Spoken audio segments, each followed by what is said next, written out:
Oi, gente, esse é mais um vídeo da série Avaliação em Esquemas e eu vou falar sobre o temperamento como um recurso de avaliação.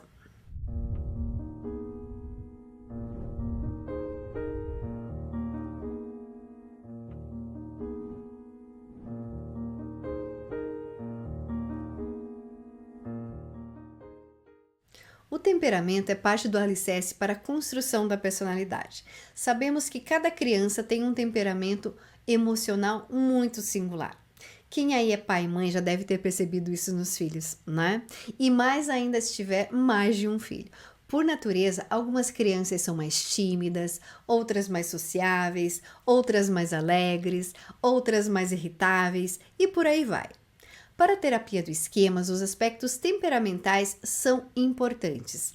Ainda que não acreditemos em determinismos biológicos, partimos do pressuposto que o temperamento é inato e desempenha um papel importante, podendo favorecer ou impedir o desenvolvimento de esquemas e modos desadaptativos. O temperamento será determinante para a intensidade e qualidade requerida das necessidades emocionais.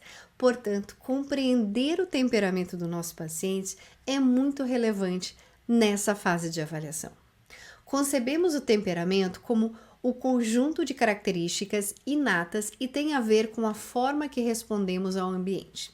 Na verdade, há uma influência recíproca entre ambiente e temperamento. A partir do momento em que nascemos, as nossas tendências temperamentais biológicas podem ser potencializadas, minimizadas ou consolidadas conforme o meio em que crescemos. A família tende a ser a maior influência no ambiente da infância, porque é a primeira dinâmica relacional experienciada na vida. Ao ativar um esquema na vida adulta, o paciente reencontra-se com essa dinâmica familiar inicial. Claro, temos outras influências importantes, como a escola, amigos, pares, etc. O temperamento e o ambiente são duas forças que interagem. A intensidade extrema de uma dessas forças pode sobrepujar a outra. Exemplo do ambiente extremo: uma criança com um traço de inibição, que é mais tímida e que cresce em um ambiente favorável com pais excelentes, calorosos e amorosos, pode se tornar uma criança sociável. Um exemplo de temperamento extremo: uma criança com um traço de temperamento altamente sensível, que cresce em um ambiente razoável, pode desenvolver esquemas graves e patologias sem justificativa aparente em sua história de vida. Estudos sugerem que quanto mais extremo for o temperamento, maior a necessidade de uma parentalidade excepcional, muito mais que suficientemente boa. E quanto mais longe da média um traço de temperamento estiver, somado a um ambiente que não atende às necessidades emocionais, maior o risco de se formar esquemas. O temperamento irá influenciar também o desenvolvimento de modos. Por exemplo, quando a criança tiver um temperamento mais passivo, tende a desenvolver um modo complacente para lidar com uma mãe explosiva, raivosa. Ou, se o paciente tiver um temperamento mais agressivo, tende a desenvolver uma criança zangada, um modo provocativo ataque para lidar com essa mãe inadequada. E quais são esses traços de temperamentos?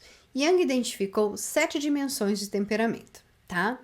Instável, não reativo, distímico, otimista, ansioso, calmo, obsessivo, distraído, passivo, agressivo, irritável, alegre, tímido, sociável. E como podemos identificar o temperamento no nosso paciente? Para identificar o temperamento, podemos fazer perguntas relacionadas a estados afetivos. Alguns pacientes conseguem identificar seu humor predominante, tá? Também podemos utilizar a teoria do Big Five, uma das mais aceitas atualmente na compreensão da personalidade e que possui evidências em diferentes pesquisas realizadas com amostras variadas da população. A teoria do Big Five propõe 5 traços principais que compõem a personalidade, cada um com algumas facetas. Neuroticismo versus estabilidade emocional e as facetas ansiedade, raiva, depressão, embaraço, impulsividade e vulnerabilidade. Extroversão versus Introversão, facetas, acolhimento, gregarismo, assertividade, atividade, busca de sensações e emoções positivas. Abertura a experiências versus convencionalidade. Facetas, fantasia, estética, altruísmo, complacência, modéstia e sensibilidade. Amabilidade versus antagonismo. Faceta, confiança, franqueza, altruísmo, complacência, modéstia e sensibilidade. Conscienciosidade versus desinibição. Facetas, competência, ordem, senso de dever, esforço por realizações, autodisciplina e ponderação. Não vou aprofundar aqui sobre cada traço, mas vale muito a pena estudar e entender melhor a teoria do Big Five. Os traços trazidos pelo Big Five podem ser avaliados por instrumentos que medem a personalidade, como o teste psicológico BFP, que é a bateria fatorial de personalidade, e o inventário Neo-Pierre, ambos construídos a partir da teoria do Big Five. Os resultados da avaliação do temperamento podem nos trazer dados interessantes. Todas as dimensões de temperamento têm um impacto nas necessidades emocionais. Por exemplo, um traço forte de introversão está associado à necessidade de ajuda para encontrar e proteger o sossego, a solitude e a um número menor de vínculos mais profundos. O conhecimento sobre o próprio temperamento também possui uma função curativa que pode ajudar a fortalecer o adulto saudável do paciente. É um conhecimento que precisa ser compartilhado com o paciente e colocado em prática durante todo o tratamento. Podemos psicoeducar para que o paciente compreenda o efeito das diferenças de temperamentos, que ele não escolheu o seu temperamento, que esse não é nem bom nem mal, é apenas a maneira como é, e assim o ajudar a olhar para os seus pontos fortes e qualidades desses traços. Por exemplo, um traço de temperamento sensível tem alta capacidade de conexão. Podemos ajudar o paciente a enxergar esse aspecto positivo e aceitar que esse temperamento emotivo intenso é da sua natureza.